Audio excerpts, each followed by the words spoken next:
Ang bisita iglesia o pagdalaw sa simbahan tuwing Semana Santa ay isang mahalagang panata o debosyon ng mga Filipino. Ito ay isang uri ng pag-aalay ng paglalakbay patungo sa mga simbahan o kaya'y kahit na nakasakay upang magdasal at magnilay-nilay sa panahon ng Kwaresma. Inilibot namin ang probinsya ng Laguna upang dalawin ang ilan sa mga simbahan na kilala sa kanilang malalim na debosyon at makulay na kasaysayan. Ito ay maaari ring maging destinasyon ng mga peregrino o pilgrims sa kanilang banal na paglalakbay.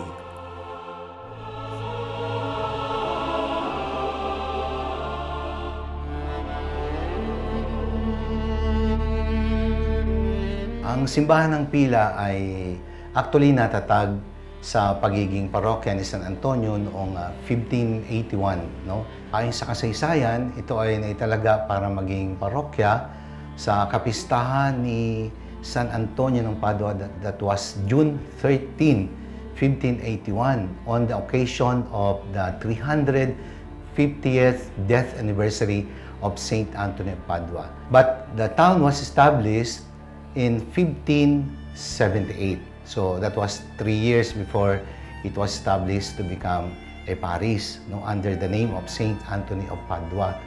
And actually, this church or this parish actually is the first church of Saint Anthony that was built in the Philippines.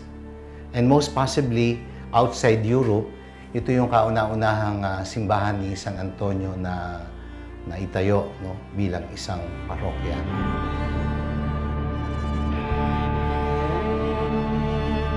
Ang simbahan ng San Juan Bautista o ang parokya ng Liliw ay isa sa mga pinakamatandang simbahan sa Laguna. Itinatag ito noong 1612 at unang itinayo gamit ang pawid at kahoy bago naging konkretong istruktura noong 1635.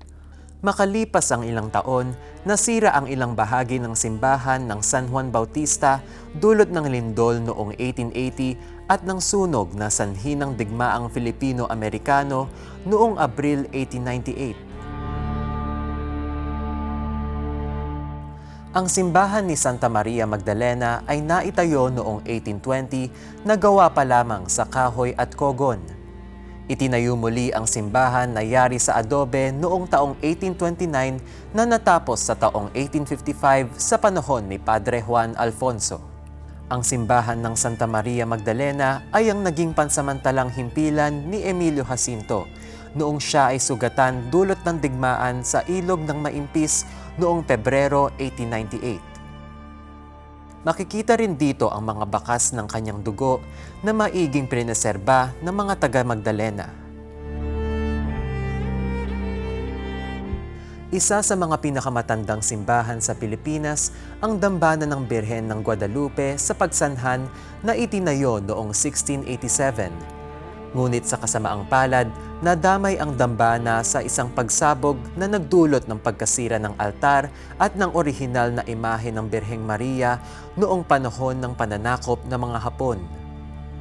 Noong 2014, nagkaroon ng pagkakataon ang dambana ng Pagsanhan na mahandugan ng relikya, isang piraso ng bato mula sa lugar na tinapakan ng Birhen noong siya ay nagpakita kay San Juan Diego sa bundok ng Tepeyac sa bansang Mexico.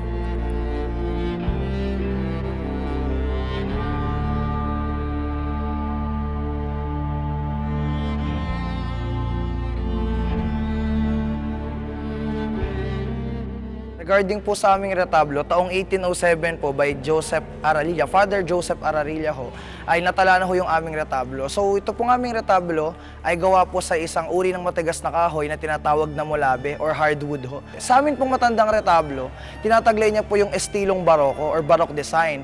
Even the small details ho, or mga detalyeng maliliit, naukit po sa aming retablo.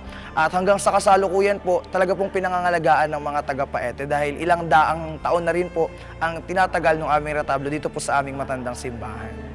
Ang parokya po ng San Santiago Apostol na nasa sakupan ng Diocese ng San Pablo, ito pong aming matandang simbahan ay nagmula pa taong 1602.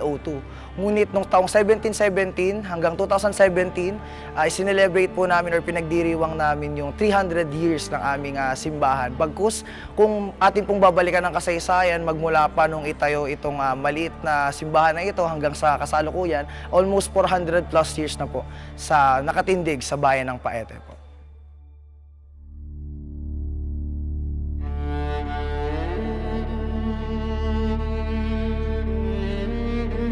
Ang simbahan ng San Pedro Alcantara ay sinimulang itayo noong 1676 na unang ginawa gamit ang nipa at kawayan.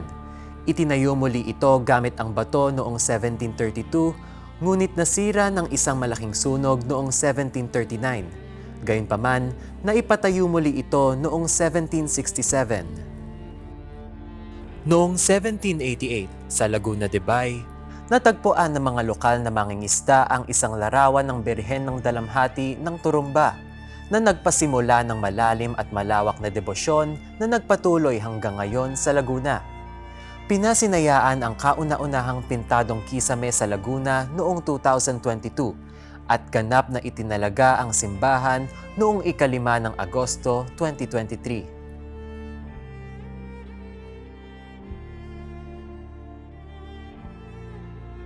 As Christian community ay naitatag yung bayan ng 1579, pero 1580 nung na-register sa Franciscan books at 1611 naman nung naitayo yung pinakalumang simbahan. Ang bas relief po ng Nuestra Señora de la Natividad ay sinasabi pong na-retain po yung retablo at nandun po yung Natividad. Kaya lang, nung bandang 1970s, dahil gusto po maipagawa yung simbahan, naibenta po yung buong retablo kasama po yung Natividad. Ang pinakapatron ng simbahan ay ang kapanganakan ng Mahal na Birhen o Nuestra Señora de la Natividad.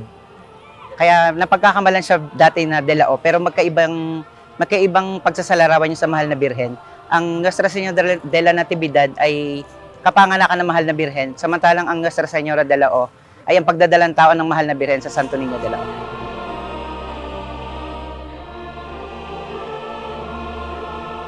Actually, yung ginagawa natin taon-taon, commemoration of what really took place in the past, no? Inspired by what Jesus did for us. No? Kasi yung Huwebes Santo, yung araw when Christ instituted the sacrament of the Eucharist, no? During the Last Supper.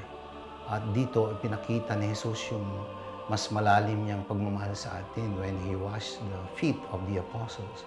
Kaya para sa akin, yung ginagawang pag-ibisita iglesia, yung pagdalaw sa mga altars of repose, sa iba't ibang parokya, yun ay act of gratitude para sa akin. No? Pinagpapasalamat natin yung biyaya that because of what took place during the Last Supper, no? Andun si Jesus, binibigay niya sa atin ang kanyang sarili bilang tinapay na nagbibigay ng buhay. No? Because the Eucharist is the apex, the source and summit of all Christian life.